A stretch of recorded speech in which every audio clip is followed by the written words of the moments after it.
vous bénisse. Nous avons chanté, ça c'est bien, mais c'est la parole qui compte plus. La chanson amène l'onction, elle nous met dans l'attitude favorable pour recevoir la parole de Dieu et pour la comprendre. Parce que les choses spirituelles nécessitent l'onction. Je crois que maintenant nous sommes apprêtés. Il y a suffisamment d'huile sur vous pour que nous puissions nous partager une parole courte. On va introduire. Je suis encore avec vous pour 2 semaines. Alors on va continuer. Mais nous allons lire la parole de Dieu, celle qui est la chose la plus importante. Les choses de la terre passeront, mais la parole du Seigneur demeure éternellement. Jésus a dit, si mes paroles demeurent en vous, que vous demeurez en moi, alors demandez tout ce que vous voudrez, cela vous sera accordé. Que le Seigneur vous bénisse. Nous allons lire dans l'évangile de Saint Luc,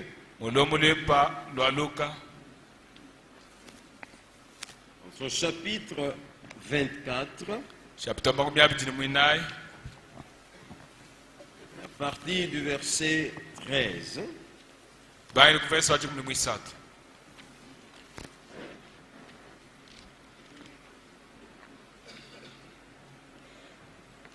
Luc 24.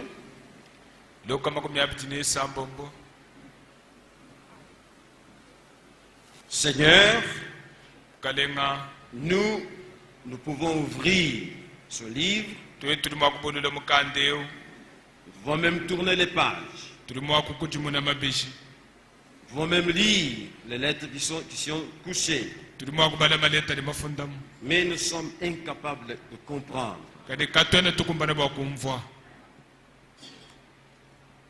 Nous avons besoin de toi. Que tu ajoutes ta bénédiction sur cette lecture, afin que nous puissions de cette écriture tirer le contexte spirituel sur lequel nous pouvons baser notre foi. La lettre tue, c'est l'esprit qui vivifie. Bénis la lecture de cette écriture. Bénis l'oreille qui va l'entendre.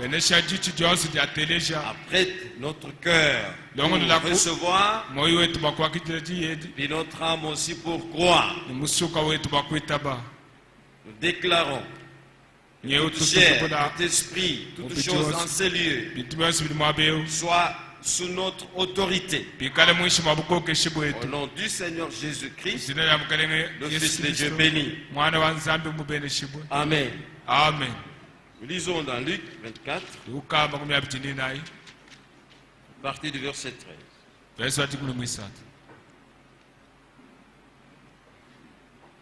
Et voici que ce même jour, 2 d'entre eux allaient à un village nommé Emmaüs, éloigné de Jérusalem de 60 stades.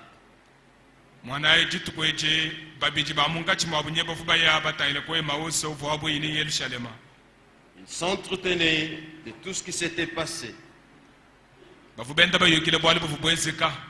Pendant qu'ils s'entretenaient et discutaient, Jésus s'approcha et fit route avec eux.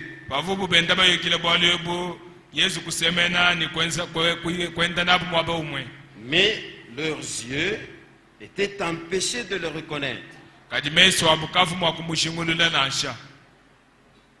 Et il leur dit, quels sont ces propos que vous échangez en marchant?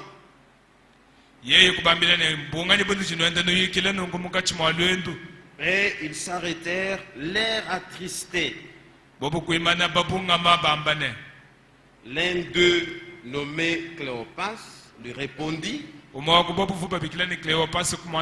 es-tu le seul juif, le seul qui séjourne à Jérusalem et ne sache pas ce qui s'y est produit ces jours-ci?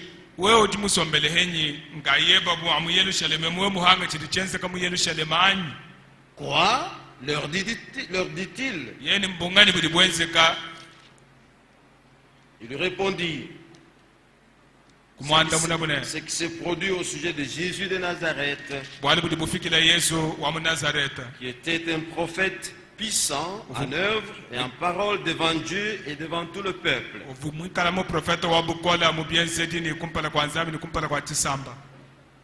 Et comme nos principaux sacrificateurs et nos chefs l'ont livré pour être condamné à mort et l'ont crucifié.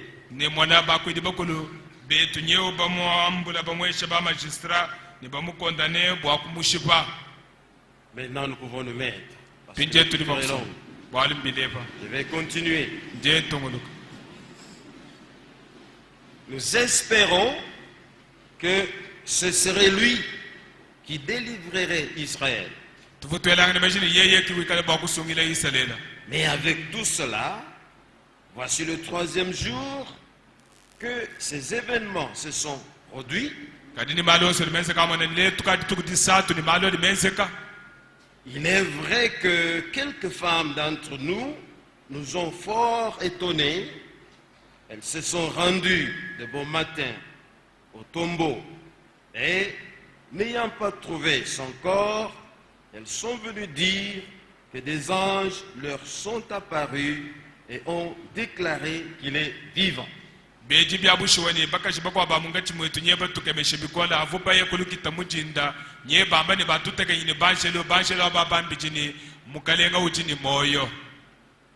Quelques-uns de ceux qui étaient avec nous sont allés au tombeau et ils ont trouvé les choses tout comme les femmes l'avaient dit.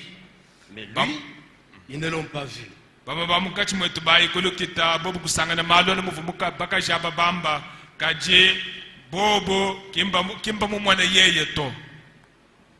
C'est une longue écriture, mais faites attention. Alors Jésus leur dit, hommes sans intelligence, et dont le cœur est là en croire tout ce qu'on dit les prophètes. Le Christ ne devrait-il pas souffrir de la sorte et entrer dans sa gloire?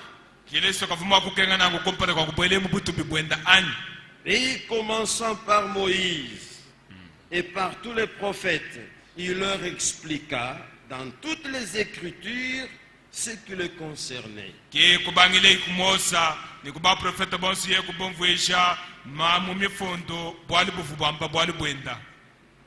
Est-ce que nous suivons? Amen. Lorsqu'ils furent près du village où ils allaient, il parut vouloir aller plus loin. Il a semblé. C'est comme ça qu'il agit, il semble parfois aller loin alors qu'il est tout près. Mais ils le pressèrent en disant, reste avec nous, car le soir approche. Le jour est déjà sur son déclin. Il entra, il resta avec eux. Amen. Amen. Pendant qu'il était à table avec eux, il prit le pain, dit la bénédiction, il le rompit et le leur donna. Alors leurs yeux s'ouvrirent et ils le reconnurent, mais il disparut devant eux. Amen. Amen. Et ils se dirent l'un à l'autre, notre cœur ne brûlait-il pas au-dedans de nous lorsqu'il nous parlait en chemin et nous expliquait les Écritures? Ils se levèrent à l'heure même, retournèrent à Jérusalem et trouvèrent l'assemblée, les 11 et leurs compagnons. Ils leur dirent, le Seigneur est réellement ressuscité. Et il est apparu à Simon. Ils leur racontèrent ce qui leur était arrivé en chemin et comment il avait reconnu à la fraction du pain. Que le Seigneur bénisse l'écoute de sa parole. Nous allons nous partager un court message. Nous allons l'introduire. Un petit message. Mais quand je l'ai lu, moi j'ai trouvé qu'il était grand. Qu'il était très grand et profond de sens, ce qui nous concernait. Quand leurs yeux s'ouvrirent, alors ils reconnurent. Mais est-ce que il y a un détail dans la Bible qui montre que ces disciples étaient aveugles?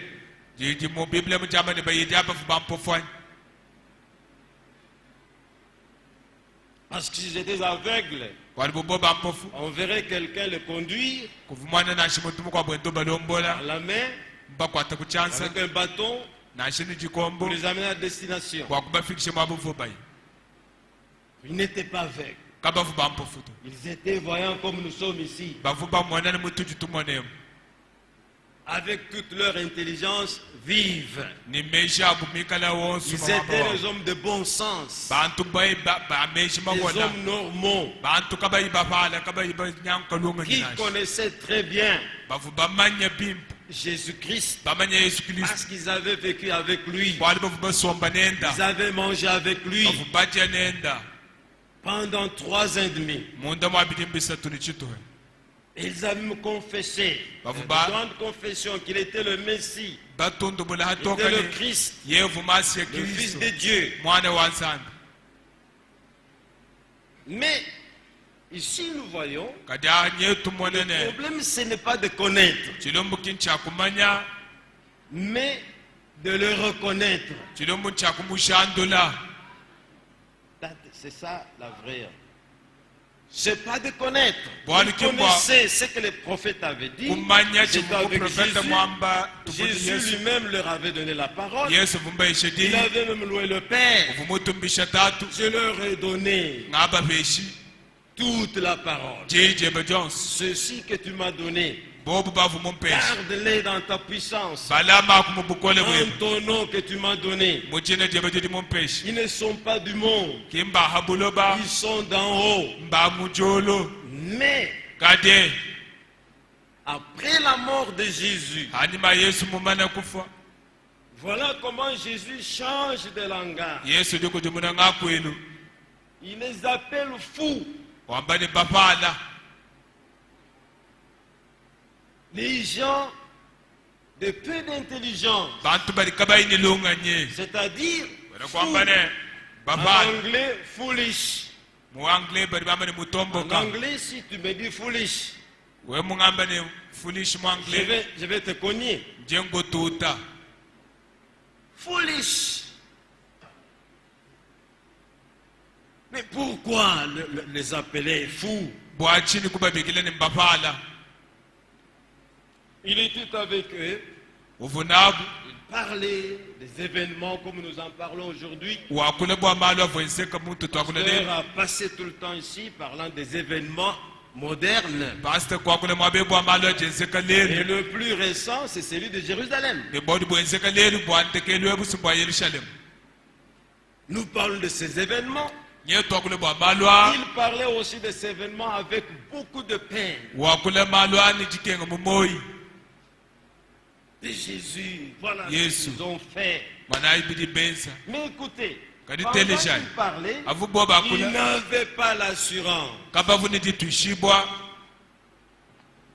Ils étaient tristes. Ils avaient la tristesse dans le cœur. Ils parlaient avec des hésitations. Nous pensions que c'est lui qui allait sauver Israël. Mais voilà ce qu'ils ont fait. Alors Jésus, voyant cela, il a rejoint leur compagnie.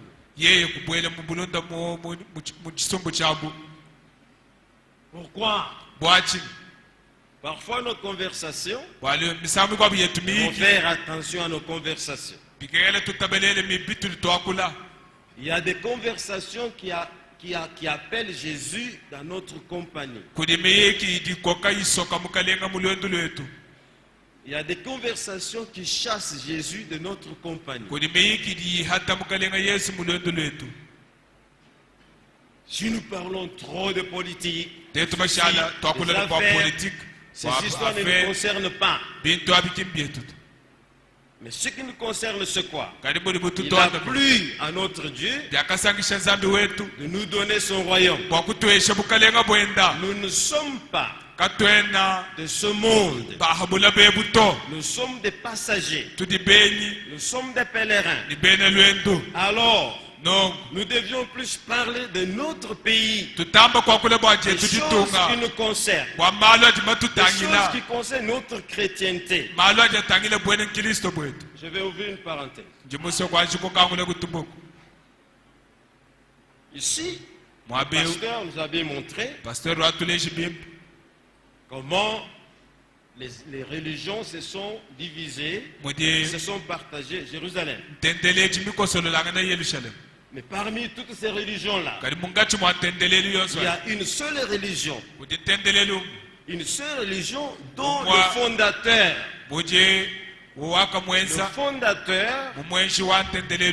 peut être appelé le vivant. Celui qui était digne de donner sa vie et de la reprendre. Et cette religion, c'est le christianisme. C'est Christ Jésus. Seul.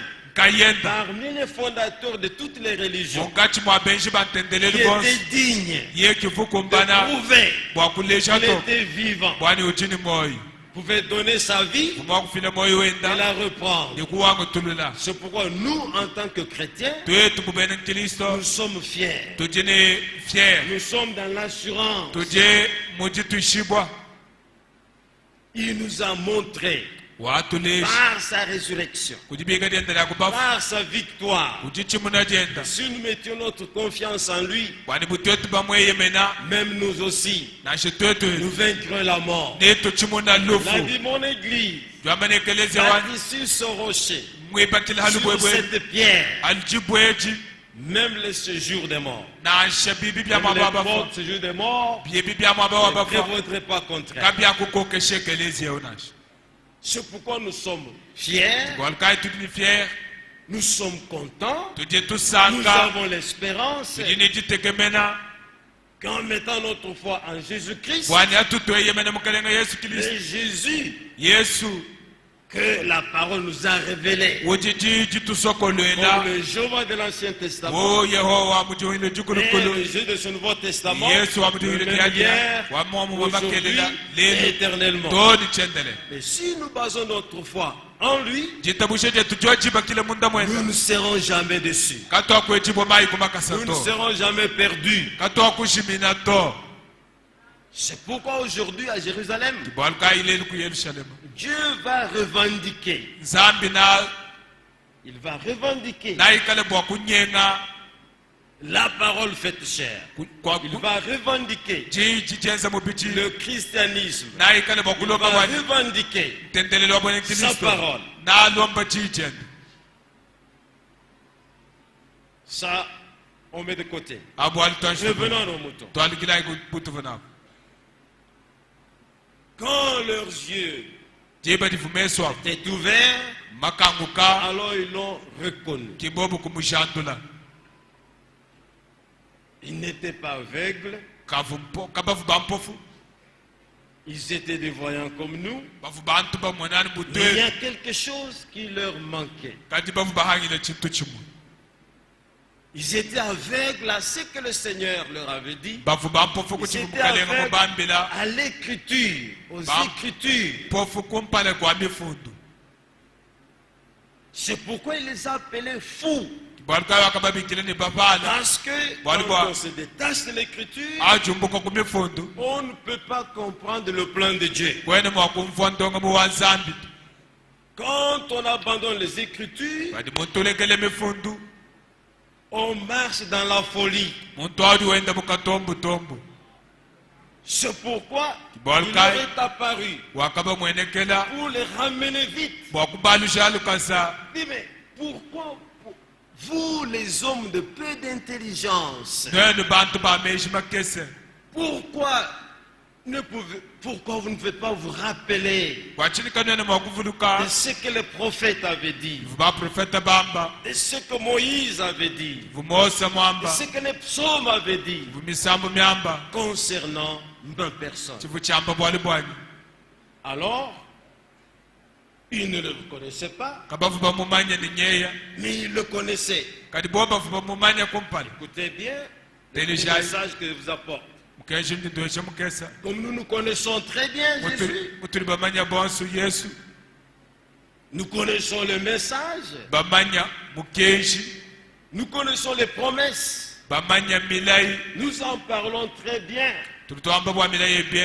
Mais quand Jésus, comme il nous a promis, il a dit, je ne vous laisserai pas orphelins. Je serai avec vous jusqu'à la fin du temps. Je serai avec vous. Je ne vous abandonnerai point. Mais aujourd'hui, quand il entre aussi dans ta vie personnelle, quand il vient te visiter, est-ce que tu le reconnais? Voilà ce dont nous parlons ce matin. N'est pas la connaissance, mais la reconnaissance. La reconnaissance de ce qu'il est vivant. La reconnaissance de ce qu'il est mon compagnon de vie. Et que ces promesses ne failleront jamais. Ce matin, on a donné un témoignage de la naissance d'un enfant. Après 8 tentatives ratées. Qui a fait ça?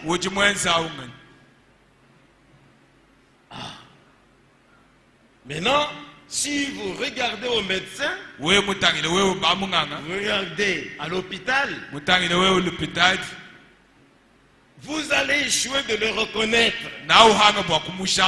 Parce que la guérison ne vient que de lui. Il n'y a que Dieu qui donne les enfants. Il n'y a que Dieu qui guérit. Il a dit, je suis l'Éternel. Vous guérir de toutes vos maladies. Et par ces meurtrissures, nous sommes guéris. Et la guérison, c'est ça, l'avant-goût de la résurrection. Alors, toutes les fois que nous sommes guéris, à qui est-ce que nous regardons? Toutes les fois, vous avez été affamé pendant 3 jours, pendant 4 jours. Vous ne savez pas comment la nourriture est venue. Et vous avez mangé? Qui vous a donné ça? Vous regardez à votre tante, à vos frères, ce n'est pas eux qui t'ont donné, c'est Jésus qui t'a donné. L'homme ne reçoit que ce qui lui vient de Dieu. Écoutez très bien ce petit message. En le reconnaissant, quand vous le reconnaissez, la reconnaissance de ce qu'il est, il fait partie de votre vie, ça vous stimule, ça vous donne le courage, ça vous donne la largesse, ça vous donne l'espérance de ce que je ne suis pas seul. Celui qui m'a fait promesse est vivant. C'est pourquoi les disciples, regardez, ils étaient sous la peur. Ils parlaient avec tremblement de ce que les Juifs avaient fait de Jésus. Ils étaient là. Ils ont vu comment il était battu, comment tout son corps était ensanglanté, comment les clous pénétraient ses mains et ses pieds, comment il a été blessé.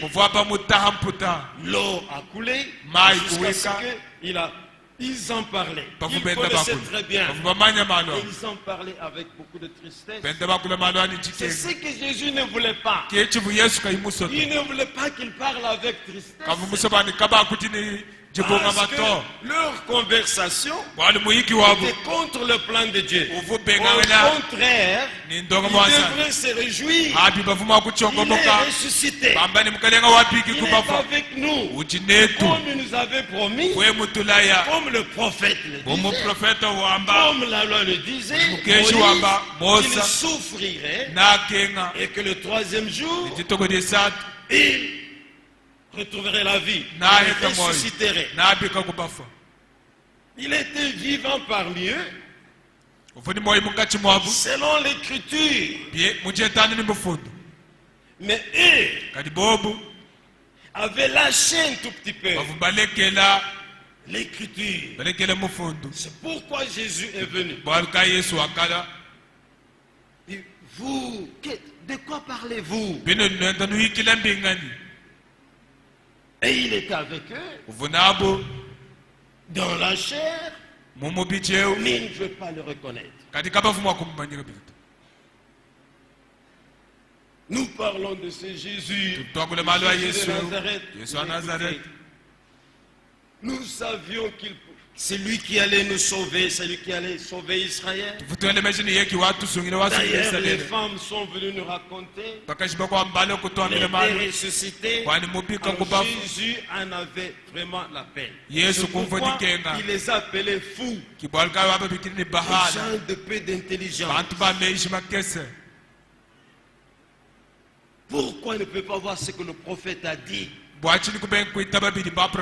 lui-même leur avait dit en Jean, je suis avec vous jusqu'à la consommation du temps. Je ne vous laisserai point. Un orphelin, c'est quelqu'un qui n'a pas de père, qui n'a pas de parents. Vous ne serez jamais orphelin. Même nous ici, malgré les souffrances, malgré les souffrances de la vie, malgré les situations dans lesquelles nous passons, la parole de Dieu ne change pas. Dieu est toujours fidèle à sa parole. Il a dit, je suis avec vous tous les jours jusqu'à la fin du temps. Mais quand il fait compagnon, quand il vient dans ta compagnie, surtout dans les moments de trouble, surtout dans les moments de péril, quand il vient, parce que dans les moments de trouble, c'est à ce moment-là qu'il vient t'aider. C'est au-dessus de tes possibilités. Je vais vous donner un exemple. L'exemple d'un frère qui a vu un rêve. Alors il a vu le rêve sur le sable, il a vu des traces de ses pieds. Et ce qui le surprenait, c'est qu'à certains tronçons, il n'y avait pas de traces de pieds. Mais à d'autres, vous voyez ses pieds. Alors elle était troublée. Elle allait demander au Seigneur qu'est-ce que ça veut dire. Alors qu'est-ce que le Seigneur lui a dit? Il a dit, là où tu vois tes pieds là, c'est dans le moment de paix. Tu es dans la paix, tu manges bien, tu as tout, je te regarde. Mais dans les moments de problème, dans les moments de maladie, dans les moments de trouble, je t'ai transporté. C'est pourquoi tu n'as pas vu les traces sur le chemin de ta vie. C'est comme ça. Alors, si tu ne le reconnais pas, tu as été dans un accident terrible. Comment est-ce que ta vie a été sauvée? Qui t'a sauvé? Vas-tu dire c'est la chance? Je dis pas la chance. Non, ce sont mes ancêtres qui ont fait ça. C'est difficile de le reconnaître. Mais c'est facile de le connaître. Mais quand vous le reconnaissez, vous donne de largesse, ça vous donne le pouvoir, braver même les flammes de fer, ça vous donne la force de combattre les combats, ça vous donne la persévérance. Je sais que c'est lui qui m'a fait promesse, il est vivant. Mais comment est-ce qu'il se manifeste? Dieu agit toujours par des actes. Il a marché avec eux jusqu'à la destination. Il a parlé de la parole. Mais après, quand ils étaient à table, il a pris le pain, il a rompu, il leur a donné. Quand il a rompu le pain, ils se sont souvenus. Ils disent, maintenant ce n'est plus l'homme. Ce n'est pas l'homme qui était dans notre compagnie. Maintenant c'est le Seigneur. Et quand ils l'ont vu, ils l'ont reconnu, il a disparu. Mes frères et sœurs, aujourd'hui, nous devons vraiment faire attention que ce Dieu en qui nous avons placé notre confiance ne soit plus le Dieu de l'église d'Inanga. Non, qu'il soit mon Dieu.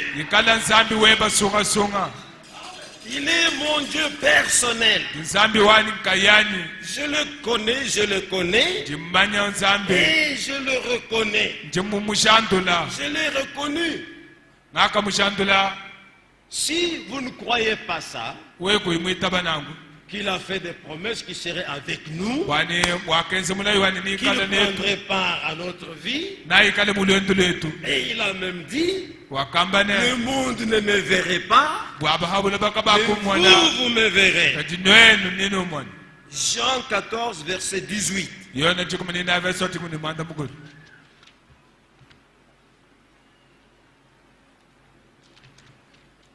Dans Jean 14,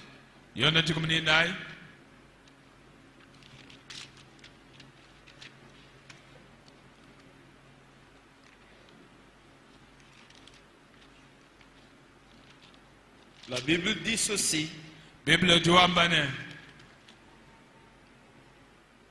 Je ne vous laisserai pas orphelin. Je viens vers vous. Encore un peu de temps. Le monde ne me verra plus. Vous me verrez. Parce que moi je vis, que vous aussi vous vivrez. Amen. C'est ce qui nous donne la persévérance. Si tu découvres que c'est lui qui est le maître de ta vie par des choses qu'il a faites,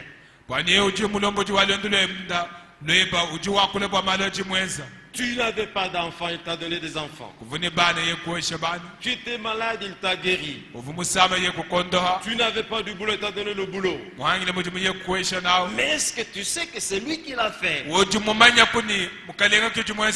qu'il l'a fait. Quelle est ta réaction? Est-ce que tu as rétrogradé? Ou bien tu as emboîté les pas? Ces gens, quand ils ont reconnu que c'était lui, lui qui avait ressuscité Lazare, lui qui avait ouvert les yeux des aveugles, lui qui avait marché sur les eaux, lui qui avait changé les eaux en vin, quand ils ont reconnu que c'était lui, toute la peur était partie. Il se faisait déjà tard dans la nuit. Ils se sont dit, nous retournons à Jérusalem. Alors que ce sont eux qui disaient à Jésus, ne bouge pas. Tu vois la rage des Juifs à ce moment, parce qu'ils ne l'avaient pas encore reconnu. Mais quand ils l'ont reconnu, la peur est partie. L'argent est venu. Le courage est venu. Il n'avait plus peur de la mort. C'est comme nous aujourd'hui. Ouvre seulement ton œil spirituel et vois sa visitation. Vois ce qu'il a fait. Sois sûr que c'est lui qui l'a fait. Alors que ça te donne la persévérance, le courage. Si c'est lui qui l'a fait et que tu l'as reconnu, tu ne peux pas craindre les sorciers. Tu ne craindras pas les fantômes. Tu ne craindras pas les hommes, la mort. Tu diras, si il est avec moi, qui sera contre moi? Alors la reconnaissance du Seigneur dans notre vie personnelle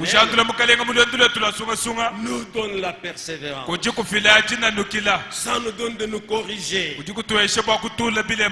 Je peux brosser un tout petit peu un seul exemple à cause de l'heure. Regardez Pierre. Pierre était celui à qui Jésus avait dit, à toi je donnerai les clés du royaume. Ce que tu as sur la terre sera lié dans les cieux. Ce que tu délieras sera délié dans les cieux. Parce qu'il avait bien confessé, tu es le Christ, le Fils du Dieu vivant. Donc il le connaissait très bien. Il lui donne même le témoignage. Nous avons été avec lui à la montagne sainte. Chez Corneille, il donne un témoignage. Nous avons mangé avec lui. Il est apparu à nous. Mais quand Jésus lui est apparu, pendant qu'il était dans le trouble, il avait péché toute la nuit sans attraper le poisson. Alors, le Seigneur lui est apparu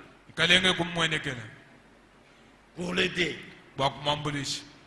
pour être son pourvoyeur. Alors, il s'est tenu à ses côtés.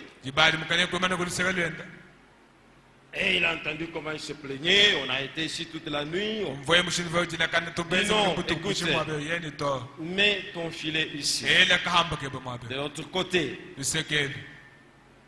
Il a riposté. Nous avons été ici, on a travaillé toute la nuit. Voilà comment il est difficile de reconnaître le Seigneur. J'introduis ce message. À la grâce du Seigneur, nous allons pénétrer. Il est difficile de reconnaître la visitation du Seigneur. Mais il nous a promis qu'il sera avec nous. Et ce message prophétique, c'est un message des anges angéliques, des êtres célestes. Vous êtes assis là-bas à côté d'un ange sans le savoir. Parce que quand nous parlons de choses célestes comme ça, les anges du ciel viennent voir dans ces choses. Nous communions avec eux. Le Seigneur les a fait nos serviteurs. Nous qui devions être sauvés. Alors si nous n'avons pas la conscience de ces choses, nous allons même blasphémer. Je donne un exemple. Si vous vous réveillez la nuit, vous regardez sur votre lit, il y a quelqu'un qui se met. Il est en blanc. Qu'est-ce que vous allez dire? Vous sautez d'abord, c'est un fantôme. Vous êtes dehors. Vous allez quelque part. Seul. Vous voyez quelqu'un qui vient devant vous. Il est dans la robe blanche, par exemple, ou bien un homme comme nous. Vous marchez, il marche. Qu'est-ce que vous allez dire? La première pensée, c'est que c'est un fantôme. C'est un sorcier. Il veut me tuer. Mais est-ce que tu as la sensibilité que c'est lui qui a dit? Je serai avec vous jour et nuit. C'est lui qui a vous dit. L'ange de l'Éternel, pour tous ceux qui craignent Dieu, c'est lui qui a dit, j'enverrai mon ange au-devant de toi, qu'il puisse te conduire sur le chemin. Celui-là est vivant. Mais si vous avez la foi, je sais que ces êtres célestes font part de notre vie. Alors sur base de ta foi, le Seigneur te montrera. C'est pourquoi dans ce message le prophète dit, la prière aujourd'hui, en plus de tout, c'est que nous avons la foi. Nous avons le Saint-Esprit. Nous avons tout ce qu'il faut. Mais au-dessus de tout, l'expérience personnelle. Quelles sont les expériences personnelles que vous avez dans votre vie avec Dieu? Qu'est-ce que Dieu a fait? Qu'est-ce que tu as vu? Il a dit, vous verrez. Qu'est-ce que tu as déjà vu? Aujourd'hui, à Lusaka, il y a une sœur qui est morte dans un accident avec son enfant. Et lui, elle aussi. Nous ne savions pas. Après, ses amis, elle nous dit, voilà, elle nous disait ceci. Moi, j'ai déjà prié. Je ne vois pas encore ce pourquoi je dois prier. J'ai du travail à la banque, j'ai une maison. J'ai prié, je ne vois pas encore ce que je dois prier. Non. Nous devons prier aujourd'hui que notre âme, notre foi soit ancrée à certaines expériences surnaturelles. Des choses qui font que la peur, la crainte, les sorciers sont là, les fantômes, les situations, que toute cette honte, cette peur-là puisse partir. Et c'est que c'est lui qui est dans ma vie. C'est lui qui m'a fait voir ça. C'est lui qui a accompli ça dans ma vie. Il est vivant. Et il est plus que tout ce qui est dans le monde. Que ça soit la nuit, que ça soit le jour, il prend soin de moi. Quand l'ennemi viendra comme un fleuve, il élèvera l'étendard de ma victoire. Que je souffre, que je mange, que je boive, il est vivant. Il a fait sa promesse. Sa promesse ne faillira jamais. Moi, je peux faillir, mais sa promesse ne faillira jamais. Il a dit, je suis avec vous. Ne vous sentez pas orphelin. Les épreuves du moment présent, elles vont passer. On dirait prélude de la grande joie qui nous attend. Regarde ta situation là. Qu'elle ne te décourage pas. Jésus est vivant. Sa parole est vivante. Il faut seulement être prêt. Avoir la patience et la confiance en lui. Chercher dans la parole une écriture qui a un rapport avec ta situation. Accroche-toi à cette écriture-là. Dieu l'accomplira. C'est pourquoi aujourd'hui, Dieu ne nous a pas laissés comme ça avec le message, mais il a suscité aussi un ministère de l'écriture. Celui dont le prophète Branham a parlé. Seigneur, quand moi je serai parti, fait que je puisse remettre cette épée entre la main d'une autre personne, celui qui se tiendra fermement dans les Écritures. Amen. Amen. Et c'est en rapport avec Matthieu 24, pour que nous ne puissions pas nous détacher de l'écriture, mais que le message qui était la nourriture, par le ministère de Matthieu 24, que nous puissions recevoir ce message, la nourriture, par l'écriture. Pourquoi Frère Branham était tout sauf l'enseignement? Et c'est pourquoi nous avons Frère Franck, que Dieu a établi avec un ministère de l'écriture. Je crois que vous me comprenez. Amen. Pour que nous soyons restés ancrés à l'écriture et que la parole prophétique soit confirmée par l'écriture. Ainsi, par l'écriture, nous mangeons. Jésus a dit dans Jean 7, celui qui croit en moi, selon ce qui dit l'écriture, les fleuves d'eau vive. Paul a prêché et il a conseillé à ne pas aller loin de ce qui était écrit. Frère Branham a dit, je prêchais comme Paul. C'est pourquoi ce matin, avec le ministère de Matthieu 24, et nous l'église ici présente, nous avons l'écriture, nous nous accrochons à l'écriture, et si nous accrochons à l'écriture, Jésus ne nous appellera pas fous. Il ne nous appellera pas peuple moins d'intelligence. Parce dans l'écriture, il a dit, vous connaîtrez la vérité, et la vérité vous affranchira.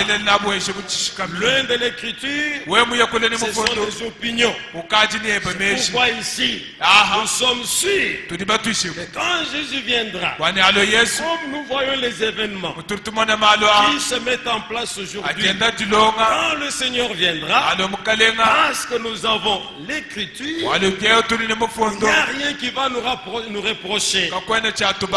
Parce qu'avec le ministère du fidèle serviteur, fidèle aux Écritures, et nous qui avons reçu ce message, avec la compréhension des Écritures, nous sommes les hommes les plus privilégiés. Par conséquent, mettons-nous debout et défions l'ennemi. Mettons-nous debout et manifestons maintenant la présence de ce Dieu dans notre vie. Marchons avec courage. Ne reculons pas.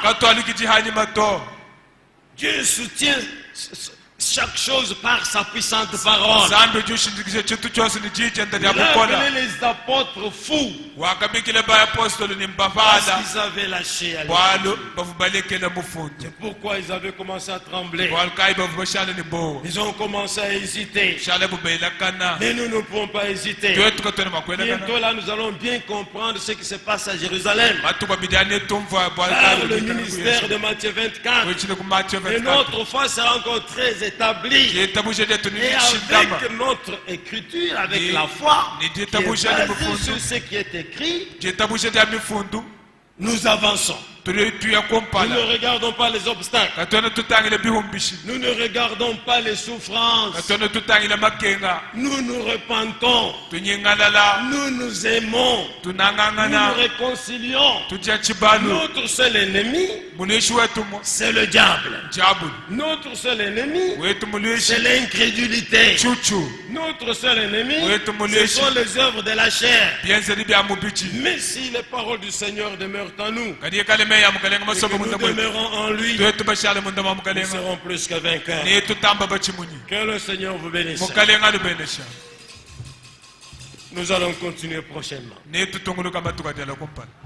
On va s'incliner. On va prier.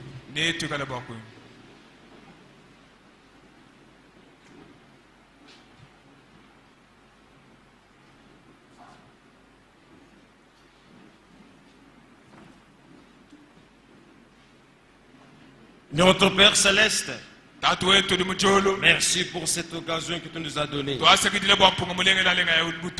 prière, après avoir entendu, que tu nous ouvres nos yeux spirituels, afin que nous puissions te reconnaître à chaque fois que tu fais compagnie avec nous.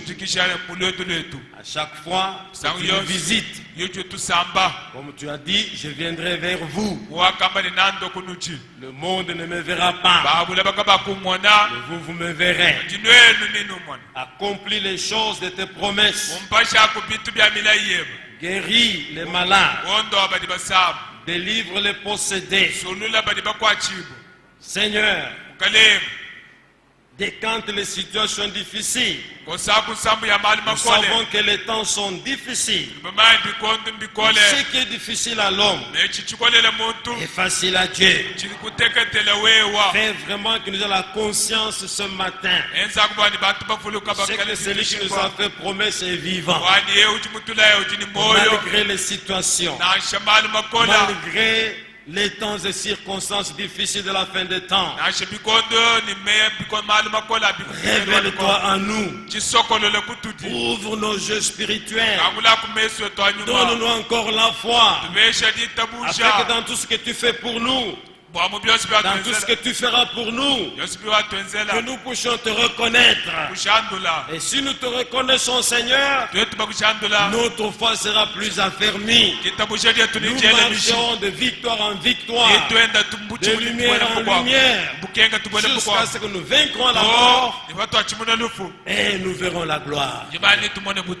Bénis le pasteur, bénis tous les frères et sœurs, que toi seul tu puisses arroser cette exhortation dans nos cœurs, afin que nous puissions aspirer à des expériences beaucoup plus surnaturelles, qui puissent nous affermir pour notre entrée.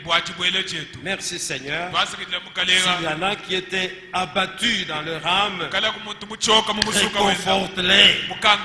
S'il y en a qui étaient égarés, ramène-les Seigneur, afin qu'avec le flambeau du message, que nous puissions courir et traverser la ligne de l'arrivée, que tous nous puissions arriver.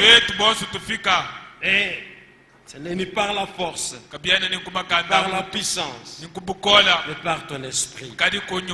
Fais-le ainsi, Seigneur. Nous te le demandons avec foi. Pour la honte de l'ennemi, pour ta gloire éternelle, la victoire de l'Église, au nom de Jésus-Christ, notre Sauveur, Dieu béni pour l'éternité. Nous te le demandons avec foi. Amen. Amen. Que le Seigneur vous bénisse.